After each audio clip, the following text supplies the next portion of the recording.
Under the Speaker's policy of January 3rd, 2013, the gentlewoman from Alabama, Ms. Roby, is recognized for 60 minutes as a designee of the Majority Leader.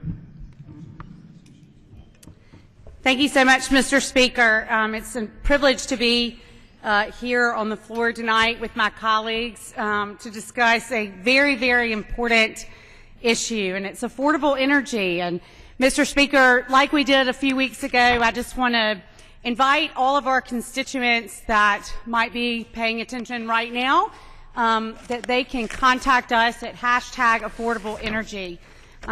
We're trying this as something new, Mr. Speaker, as a way to continue communication with those that we represent back home in an effort to answer very important questions about some of the things that we've read in the news recently today. And today this subject couldn't be any more important. That's because today the President Obama, launched his latest assault in the war on coal. Those aren't my words. That's how President Obama's own climate advisor told the New York Times just hours before his speech today. And let me quote him. The one thing the President really needs to do now is to begin the process of shutting down the conventional coal plants. Politically, the White House is hesitant to say they're having a war on coal. On the other hand, a war on coal is exactly what is needed. A war on coal ultimately amounts to a war on American energy and a war on American families. And the regulations that President Obama announced today are unprecedented executive actions aimed at punishing industries critical to domestic energy production, particularly the coal industry. These regulations would not pass the United States Congress, not the Republican House, and not even the Democratic Senate. President Obama is trying to accomplish through executive regulations that which he cannot accomplish legislatively or electorally. He also, again, passed the buck on approving the Keystone Pipeline.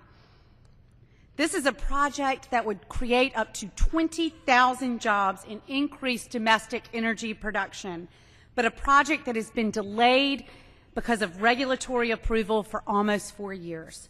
Mr. Speaker, what strikes me the most about President Obama's aggressive unilateral actions is how out of touch he is with his administration are with the American people. So that's why we're here tonight. You know, I remind my constituents all the time that I'm a mom. I'm a mom, Riley's wife, and Margaret and George, my 2 kids. I'm putting gas in the car. I'm picking up carpool. I'm going to the grocery store. I see directly in my everyday life how these inflammatory statements and just in-your-face remarks to the American people that are going to be directly affected by this president's policies. And so I see it as milk prices increase, as gas prices go up, as domestic energy prices continue to skyrocket. This is just unacceptable. And so I'm joined by my colleagues tonight, and the gentleman from Colorado, I know he serves on the Energy and Commerce Committee and can certainly weigh in on these matters. But again, Mr. Speaker, I'd like to remind our constituents that it's #AffordableEnergy, and as we move through this leadership hour, we want to hear from you, our constituents back home, about the issues that are important to you when it comes to energy production in the United States of America. Well, I thank the gentlelady from Alabama for her leadership tonight on this very important issue about the energy future of the United States. And Mr. Speaker, she is right. The conversation that we are having isn't something that's just occurring tonight on the House floor. It's not a conversation that's just occurring inside the Beltway of Washington, D.C. It's a conversation about energy that's happening in California, in Virginia, in my home state of Colorado. It's about a strong future for this country. It's about our children finding the kind of jobs and opportunity that we know they deserve, a kind of country that's growing stronger each and every day, better jobs and a stronger, growing workplace. And so tonight I hope that people, Mr. Speaker, around the country will send thoughts to #AffordableEnergy.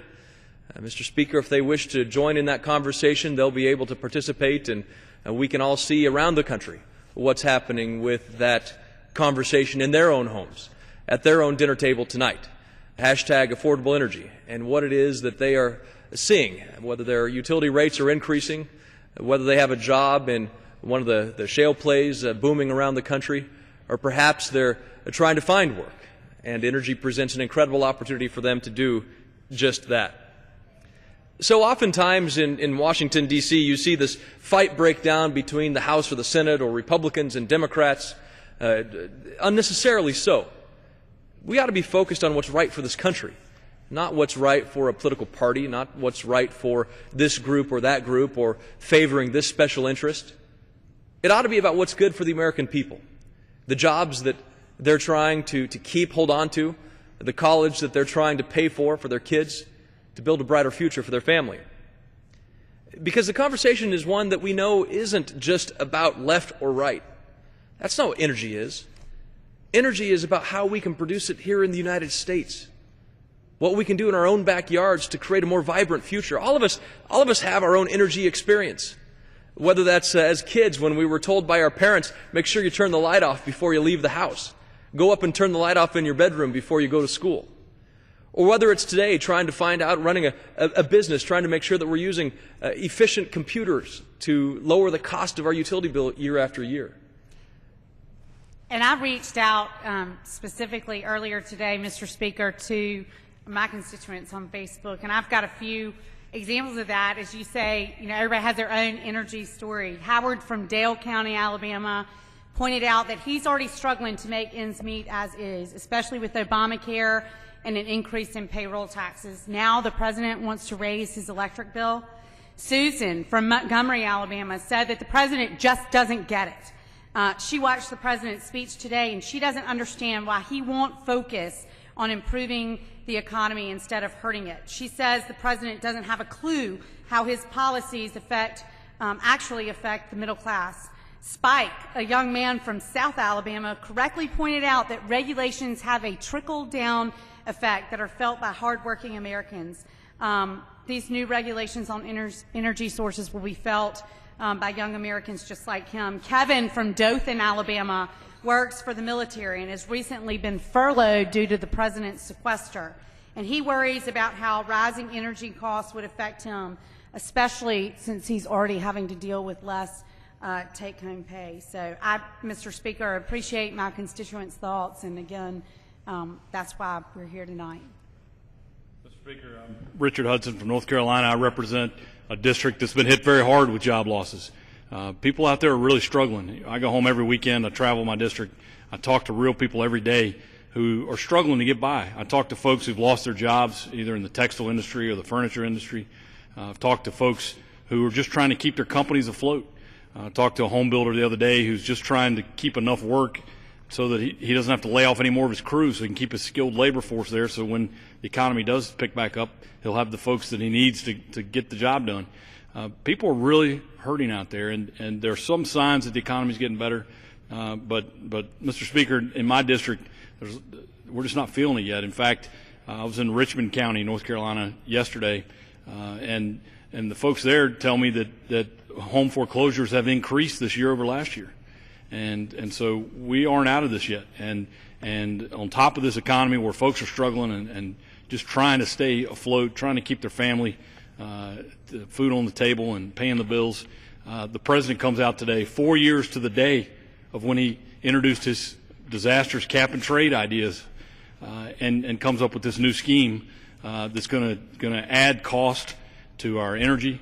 It's going to destroy jobs in this country, and it's just unconscionable. And the people in my district are wondering the same thing they are at other places around the country. Why doesn't the president understand what's going on here? And so, Mr. Speaker, I'm going to continue to fight for an energy policy that makes sense. We've got energy off the shore of North Carolina that we ought to be going after. We've got huge reserves of oil and natural gas. We've also got potential for fracking in North Carolina. I want to get North Carolina in the energy business. I want to create those energy jobs in North Carolina like we've seen in western Pennsylvania and like we've seen in North Dakota and other places. And now's the time. Now's the time to start getting American energy sources, getting Americans in the energy game, not taxing and regulating our energy industry out of business, and not only destroying the jobs, but increasing the cost of energy. And when the cost of energy go up, Mr. Speaker, everything gets more expensive, whether it's food, whether it's the cost of transportation of goods. It's hitting us really hard. And I think that you bring up an excellent point about this issue of regulations, about how the President has spent all of this time developing incredibly onerous regulations that will increase the cost of electric generation. It will increase the cost to produce the electricity that each and every one of us use every day at home and our workplace. And yet it's taken years for him to develop this, and concentrating on this big announcement today, which will hurt American jobs. It will indeed impact negatively the middle class of this country. And yet there's a project out there like the Keystone XL pipeline that he could approve today, after mountains of paperwork has been completed, environmental impact studies completed. People could be put to work today on the Keystone pipeline instead of focusing on putting them out of work. Instead of focusing on regulations that will hurt our ability to grow the economy, like the President announced today, his plans to disarm our energy plans in this country. But the fact is we could have a Keystone Energy Pipeline and a Keystone XL pipeline putting people back to work. And people that I talked to back in my district strongly support the Keystone Pipeline. There are people in Colorado that I've heard from that don't support it. And one of the questions they lead with is, well, you know, Representative Gardner, it's not really going to create jobs here in Colorado. Well, you know what? We know, thanks to research that's been done, the impact of the Alberta oil sands development on U.S. state economies, done by a university, that in Colorado alone, the job increase thanks to the Alberta oil sands development, the Keystone XL pipeline is a major part of this, that we would receive about 11,200 new jobs as a result of further development of the Alberta oil sands. In Colorado alone, that's 11,000 some jobs that we could benefit from because of the construction of the Keystone Pipeline and further development of the Alberta oil sands. In North Carolina alone, my colleague from North Carolina, 18,400 jobs could come from further development of the Alberta oil sands, the Keystone Pipeline being a critical part of that. And so today the President announces a plan to make it more difficult to generate electricity, to increase the cost of coal power generation. His top science advisor has said we need a war on coal. This is the President of the United States saying we need a war on coal. His administration saying that. And yet we have the opportunity today to say yes to a pipeline to create jobs in this country. So instead of putting people out of work, why don't we put people into work by approving things like the Keystone Pipeline? Well, and I have with me just kind of a checklist here about this administration and President Obama's energy record. And, you know, obviously delaying the job-creating Keystone Pipeline XL, as you've already mentioned, stopping job-creating natural gas exports, regulating oil and gas production on federal lands, investing in green energy failures. And, Mr. Speaker, you can learn more about this at gop.gov/energy. And so we just, you know, continue to focus on this here tonight with all of our colleagues that have joined us. A recent report from CBO came out that sought to find out just how higher energy costs would affect the economy. And the report said raising the cost of using fossil fuels would tend to increase the cost of producing goods and services, especially those requiring electricity and transportation. We've already mentioned that tonight. My friend from North Carolina, I was talking about being a mom and driving carpool and buying milk at the grocery store. It's very evident what's going on based on these policies. Higher production costs lead to higher prices for emission-intensive goods and services. Areas in the country where electricity is produced from coal, places like Alabama and other states represented here, would tend to experience larger increases in electricity prices than other areas of the country would. And specific to Alabama, 36% of electricity is produced from coal, the largest of any fuel source. And as for jobs in Alabama, it's the 6th nationally for total electricity generation. So, I mean, all of us have stories here tonight that are just right along these lines. we have an opportunity here as members of the House of Representatives to, whether it be through oversight on energy and commerce and other committees of jurisdiction, to rein in this. You know, I mean, that's our responsibility to our constituents, and that's what this conversation here tonight. Mr. Speaker, I just want to tell you again that hashtag affordable energy, if you want to know more or make a comment, Mr. Speaker, about what we are doing here tonight, hashtag affordable energy, and any of my colleagues that want to chime in, please do. Well, I'd love to address this war on coal a little bit more. I just think it's outrageous that the President of the United States advisors say that the President wants a war on coal. You know, we ought to have a war on gas prices. We ought to have a war on energy prices. We ought to have a war on joblessness. I mean, these are the things that we should be concerned about and angry about and upset about. And, you know, you look at the fact that the United States has more coal than any country in the world. And we've got technology to use that coal for energy production in a clean way. Clean coal technology, liquefied coal. There are plenty of ways we can use that energy, Mr. Speaker, here in America, putting Americans to work to reduce our energy costs. And that's what we ought to be focusing on. And, you know, let's get Americans to work making American energy. Let's bring American energy costs down, and let's stop the war on jobs, which is what we're seeing from this administration. Will the gentleman yield? Absolutely. I would ask the gentleman if he doesn't agree with me that we would be much better off as a nation if we focused on a way to have affordable energy, clean coal technology, and not just have a war on coal and thus create those jobs that you were speaking of. Would you not agree with that? Absolutely. And I would say that it's interesting that the President has taken this action to have a war on coal when his Department of Energy has been investing in some clean coal technology, maybe not as much as some of us would like, but some clean coal technology which right now appears to be on the cusp of actually yielding benefits. They're working right now in Alabama on a plant to test out a chemical looping formula. That chemical looping formula would produce coal ash and pure carbon dioxide. There's no carbon capture, it's just right there. There's no SOx, there's no NOx, there's no mercury, and there are lots of jobs. Now, while it's a little more expensive than conventional plants using coal to produce energy, if this technology works, that the administration has already invested in, we could have both clean coal, affordable energy, jobs, and still protect the environment. And one of the problems that I have, Mr. Speaker, is that so often people say, well, you can't have one and have the other. I believe the United States should be the leader in making sure that we develop and have available not only for companies in the United States but the entire world of clean coal technology, because if we don't look at this as a global problem, if we continue to say, well, we're just going to shut coal down in the United States, what we do is we send our jobs to places like India and China and Russia and Kazakhstan, and the list goes on, and they don't have the regulations that we even had in the year 2000 on the burning of coal. And all that stuff goes into the atmosphere, and guess where it goes? According to a NASA study, it takes 10 days to get from the middle of the Gobi Desert to the eastern shore of my beloved Commonwealth of Virginia.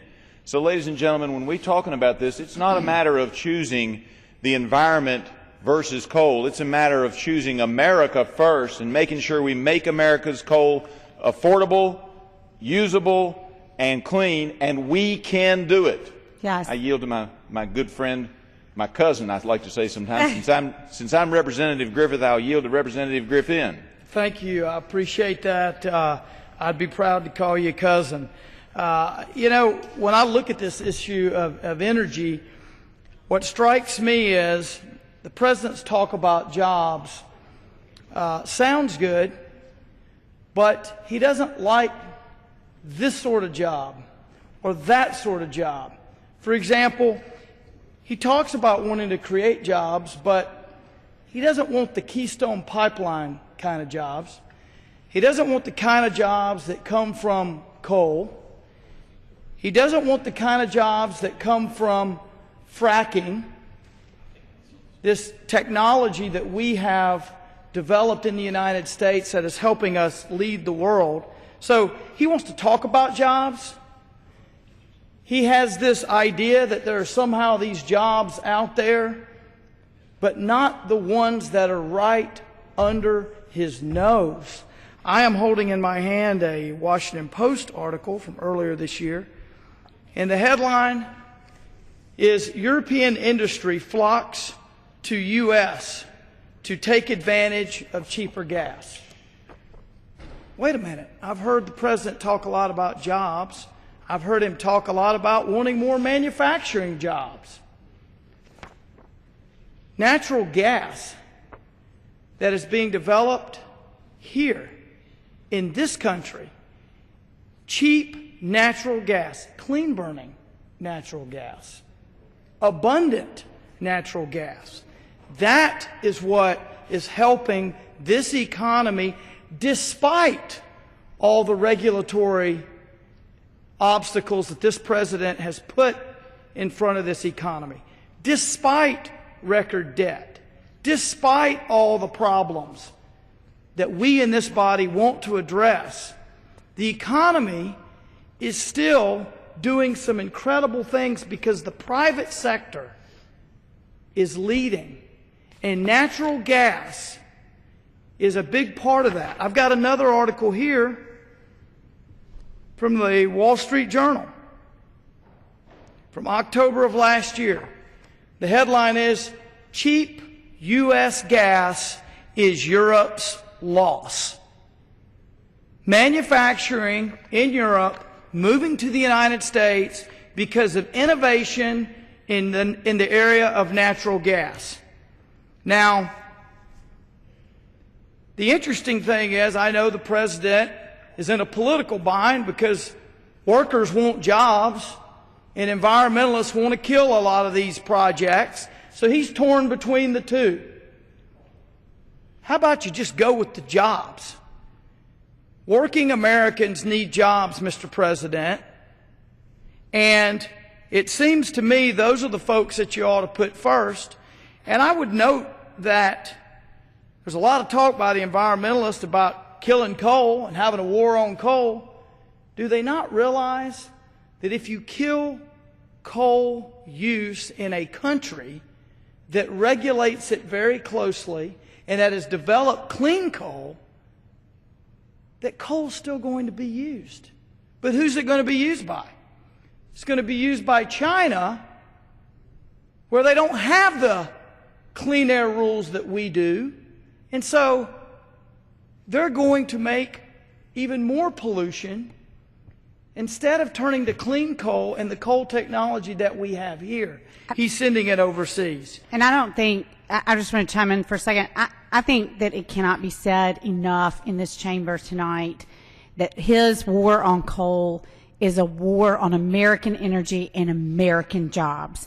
And that what you will see if this unilateral decision happens, you're going to see an outsourcing of manufacturing to places like China that are unregulated, when any of us in this room here, every time we travel our districts, are how come we can't bring the manufacturing jobs back to the United States of America? And it's these type of threats coming from this administration that are chasing jobs offshore left and right. And this is not what our economy can withstand right now. This is another reason that folks may want to go elsewhere to create jobs. We've got the gift of abundant, cheap energy. Let's not mess it up. And let's be clear, this is not just a war on coal. This is a war on working people. This is a war on the family who are sitting at their table trying to figure out how they're going to pay their power bill, how they're going to heat or cool their home, how they're going to put food on their table. And you know what? Energy cost, we all know this. When it goes up, it's passed down through the cost of product.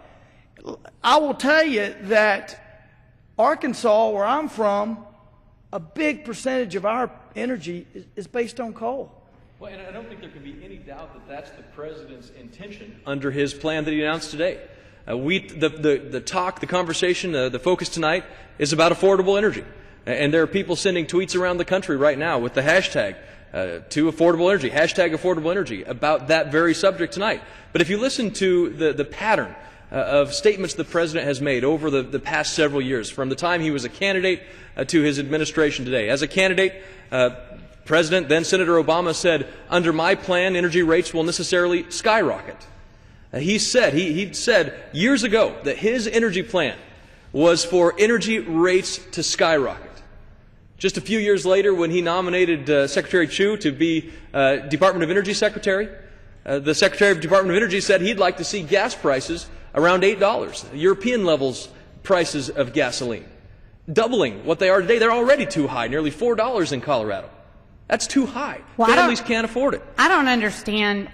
All of us have heard this president and this administration say repeatedly, I support an all of the above approach to energy production. And then you try to promulgate a rule like what came out today and unilaterally, announce a war on coal, a war on American families, a war on jobs in the United States of America. And what reasonable individual would put that with an all-of-the-above approach to energy production so that we can become independent in the United States of America? It makes no sense. We should hold this administration accountable for this. We in Congress have a job to make sure our constituents back home understand this doesn't make sense. It doesn't make sense for jobs. It doesn't make sense for families. And we absolutely have to hold him to this. Well, and let me say briefly that, one of the interesting things I note is that when we were talking about this one time at the Energy and Commerce Committee, Lisa Jackson was in there, and we talked about regulating greenhouse gases and how that was going to make the cost of energy go up and people wouldn't be able to heat their homes in my district. And she said, we have programs for that. But in the President's budget request this year, he cut the LIHEAP program, which is the assistance to folks who are having trouble making their heat bills and paying those bills. So while on the one hand the administration is going to make our electric bills go through the roof, on the other hand they want us to cut the assistance program that would help the poorest of the poor. That doesn't make any sense. I don't understand it because they're really going to hurt American families. And will you share, Mr. Gardner, will you share the testimony, because I've watched it and it's really powerful. You were questioning in the Energy and Commerce Committee about whether there's ever and you can tell the story better than I can because I've just watched the clip, any connection between the number of jobs that would be affected by the regulations that come down from the EPA? One of the most stunning things, of course, in the administration is their focus on regulations and a complete lack of focus on that regulation's effect on jobs. We had an assistant administrator of the EPA come and talk to the Energy and Commerce Committee about whether or not a regulation on energy production was good. And I asked a very simple question. And the question was whether or not there was a jobs analysis that was performed when they issued the regulation. Did they look at whether or not jobs would be impacted by this regulation? And after 5 minutes of what can only be described as a Abbott and Costello who's on first kind of conversation, the answer was clearly no, that this administration did not take into account the impact energy regulations would have on job creation. And so as we have a conversation with the country about an all-American energy plan, we have got to realize that not only does it impact the coal-fired power plant or the nuclear plant or the wind farm down the road, but it impacts our families' ability to afford a brighter future. In the President's speech today, he basically made the case that more regulations and restraints on the energy sector, to your point, would be good for our economy and create jobs. Regulations creating jobs. I know none of us in here believe that, and I know we've never heard from one constituent that owns a business that more regulations create jobs. And furthermore, this is the same president that tried to sell us Solyndra.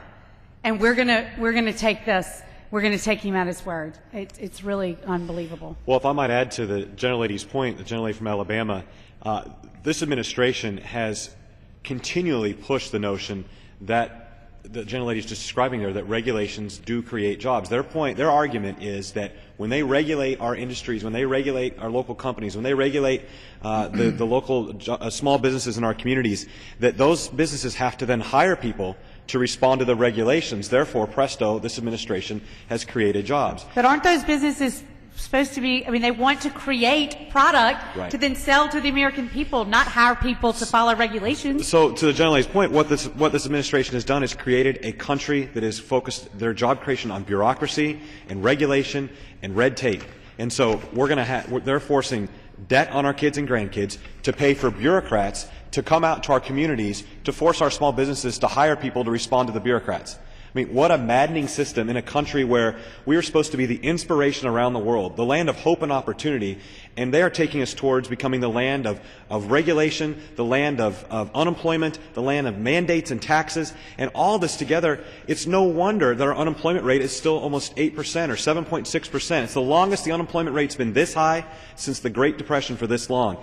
It is, and for this administration to say that this is somehow a job creation agenda, regulating our local businesses, regulating our energy costs, and driving up the cost of energy. And ultimately the sad point is, and the gentleman from Arkansas spoke to this a little bit ago, is that this is not just a war on a business. This is not just a war on an energy producer. This is not just a war on a coal company. This is a war on the American people. They are the victims in this. It is not the small business owner that's the victim. It's not it is the American people. It's the people struggling to pay their bills.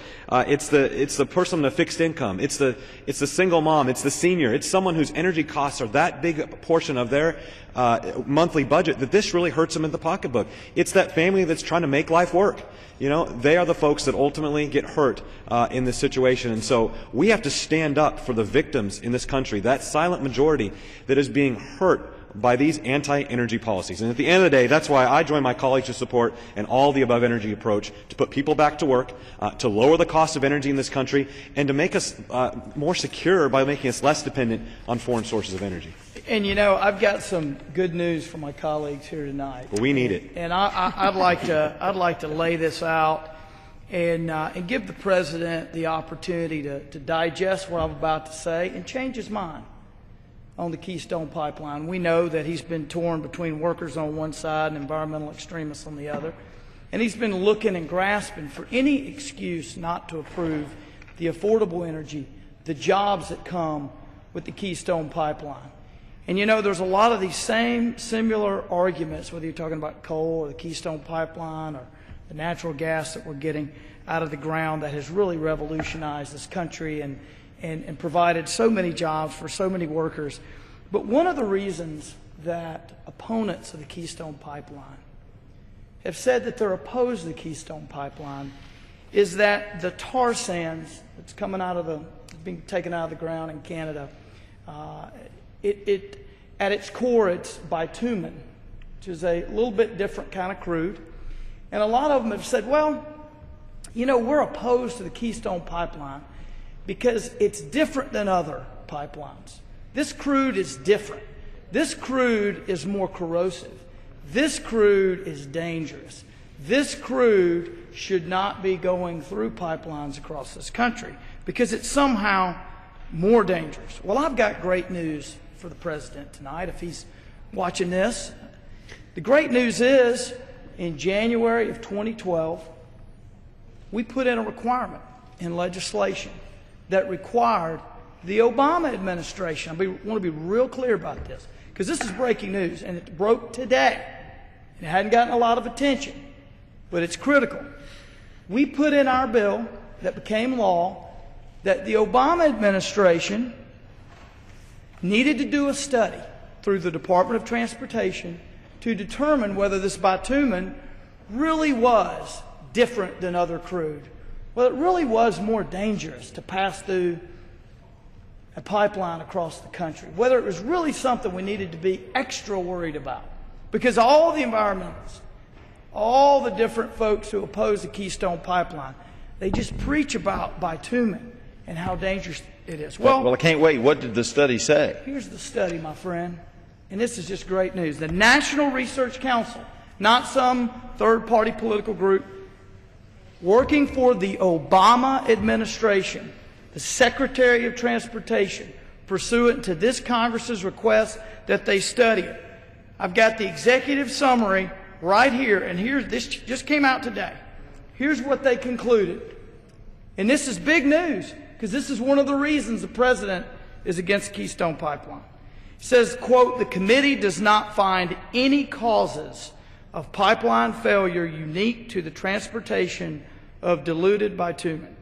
Furthermore, the committee does not find evidence of chemical are physical properties of diluted bitumen that are outside the range of other crude oils or any other aspect of its transportation by transmission pipeline that would make diluted bitumen more likely than other crude oils to cause releases. Are you saying it's just as safe as the oil that goes through pipelines and hundreds of thousands of miles already across the United States of America? I wish I could have said it that clearly.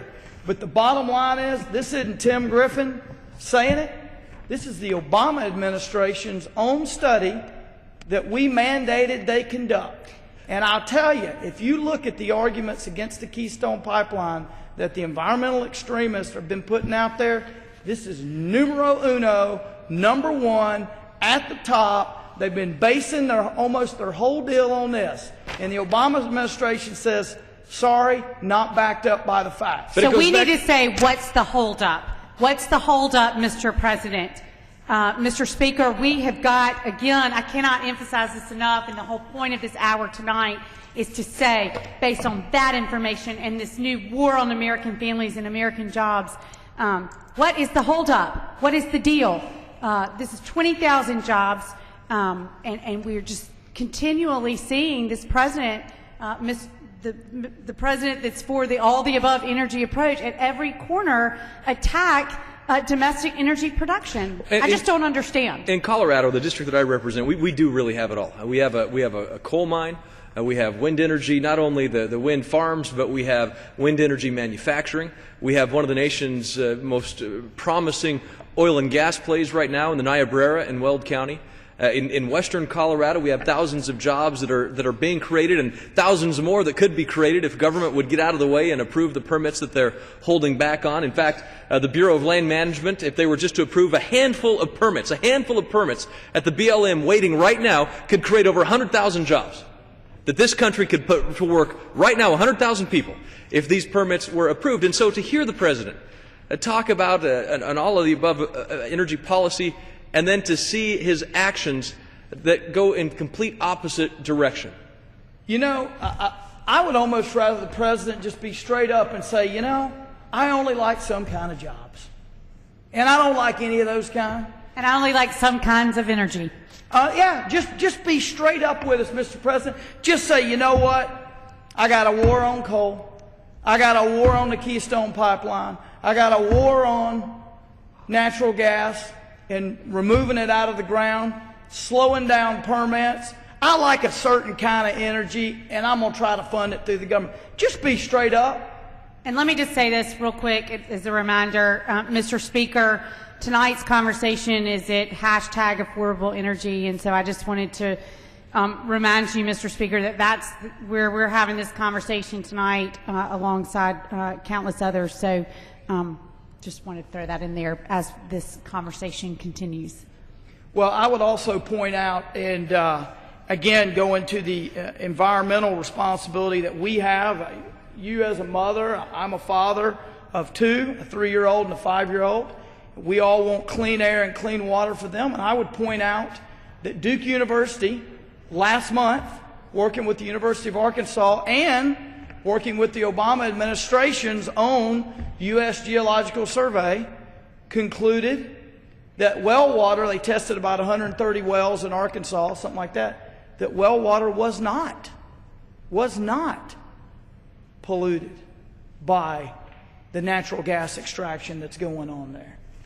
Just more factual evidence that we can have the jobs, and if we extract the energy responsibly, we can take care of the environment at the same time. And one of the most promising things about American energy development is not just the fact that it's creating thousands of jobs, but it's the side benefits of what the revenues that are produced, what that revenue goes to.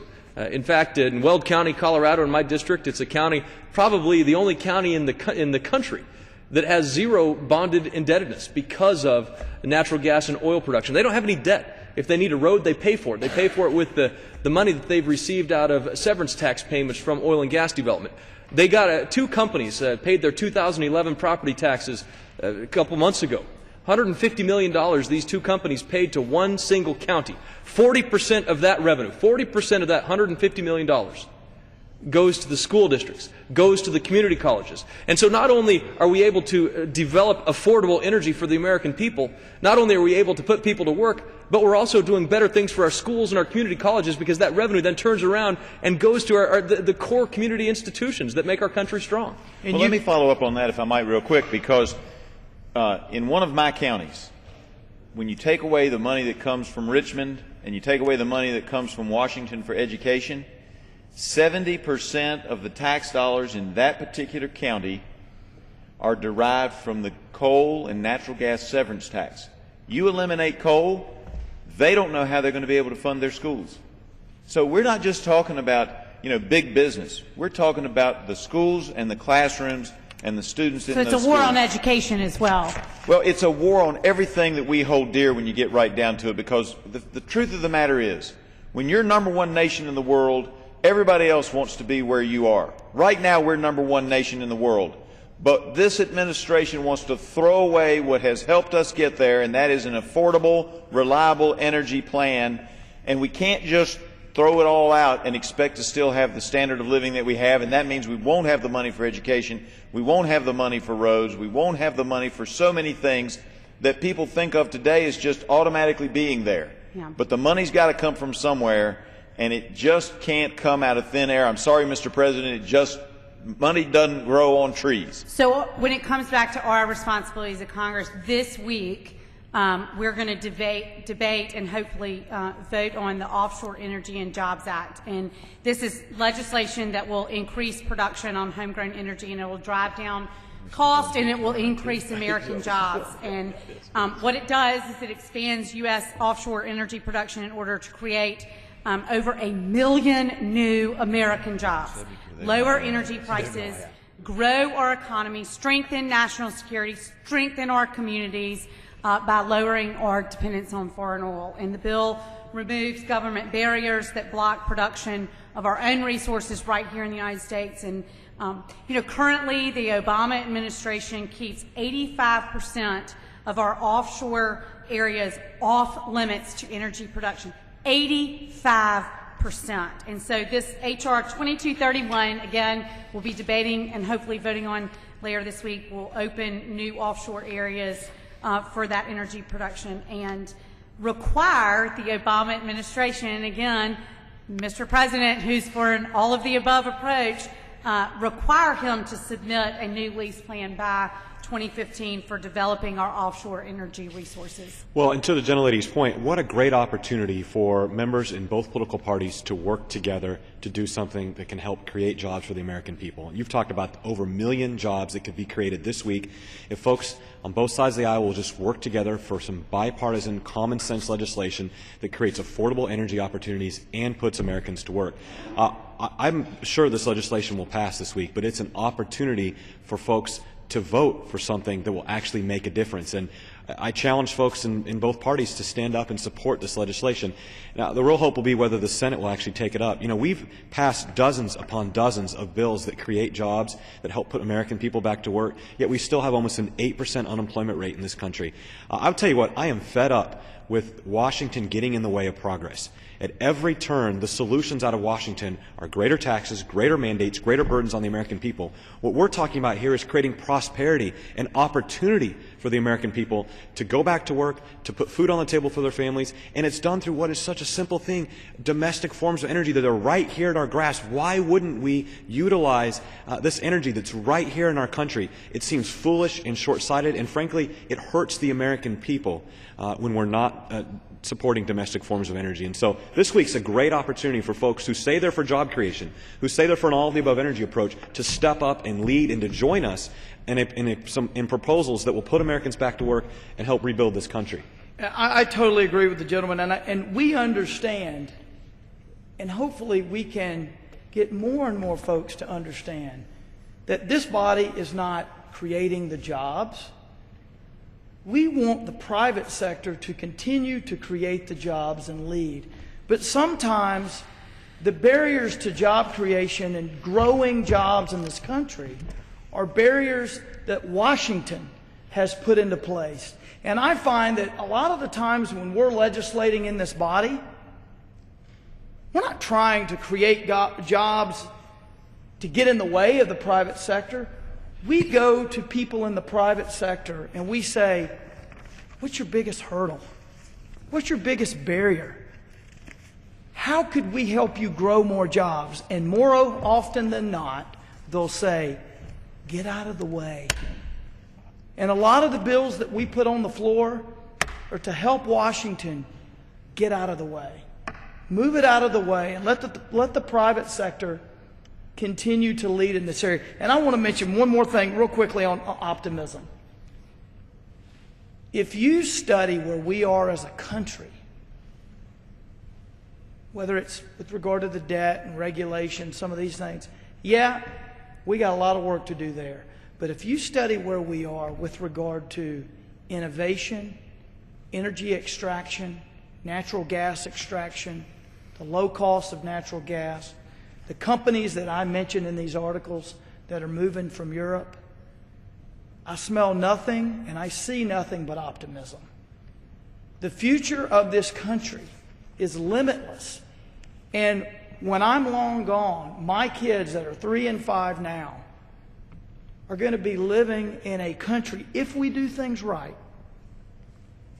that just continues to grow and has all the energy we will ever need. And as an economist pointed out to some of us earlier tonight, if you're Russia and you're Saudi Arabia and you're looking at the innovation that has come out of American companies, and you're looking at the deposits of natural gas and shale oil that we have in North America, you're worried.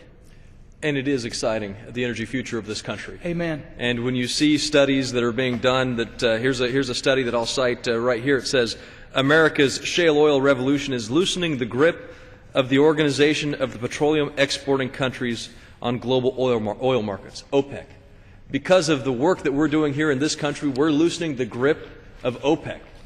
Daniel Yergin testified, a renowned energy expert, testified before the Energy and Commerce Committee talking about how the energy development in the United States is allowing our sanctions against Iran to work, that we're lessening their ability to sell and fund terrorism activities because we're able to produce it here in the United States, displacing around the world the sale of Iranian oil, the sale of Iranian energy. And so when our colleague from Arkansas talks about the optimism that we have in this country, the people of my district who see it each and every day in little tiny towns that used to have one stoplight, that now have a new housing development going up because of the production in the energy field, or traffic that they never had before because they've got activity going to and from the work site that never existed before. People who graduated from the local high school who for the first time in their lifetimes, maybe even their parents' lifetimes, know they can stay there in that hometown with their family with a good paying job and benefits because of energy development. We've talked a lot tonight about oil and gas and coal, but in Colorado we do have it all. We have wind energy and solar energy. And it's not just regulations that are blocking the traditional fossil fuels, it's regulations that are holding up wind energy projects. The ability to site a transmission line to get the power from the wind farm to the people who use it is being held up because of governmental regulations. And so there may be people out there who think that, we're just down here talking about regulations on fossil fuels. But you know what? It's regulations that are holding up clean energy too. And if we truly cared about affordable energy, if we truly cared about doing something good for our country, which I believe we all do, and the American people are ready for it to happen, then we would get government out of the way and let America work. And our chances this week. And that is one of the problems that we see in my district. I have a lot of counties that are really hurting.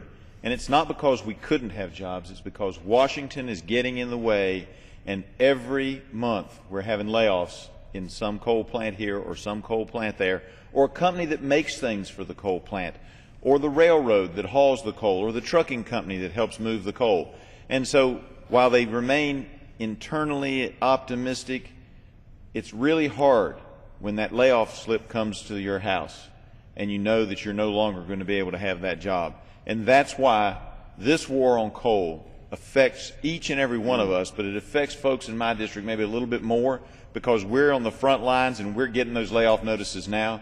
And I have people that I know who are casualties in the president's war on coal, and I'd like to hear from them at #AffordableEnergy, and I hand it back off to you, Madam Chair. Well, I just want to thank all of my colleagues for joining this conversation tonight. And, Mr. Speaker, we'll continue this conversation at #AffordableEnergy. But the bottom line is this. While the President continues to promote his political agenda, we here in the House of Representatives majority are committed, as we have demonstrated time and time again, that we are committed to the all of the above approach, and that this isn't, as you've heard from all of my colleagues tonight, Mr. Speaker, this isn't just a war on coal. This is a war on the American family and American jobs, and we are committed to getting government out of the way so that the American family and the American business can thrive. And with that, Mr. Speaker, I yield back my time.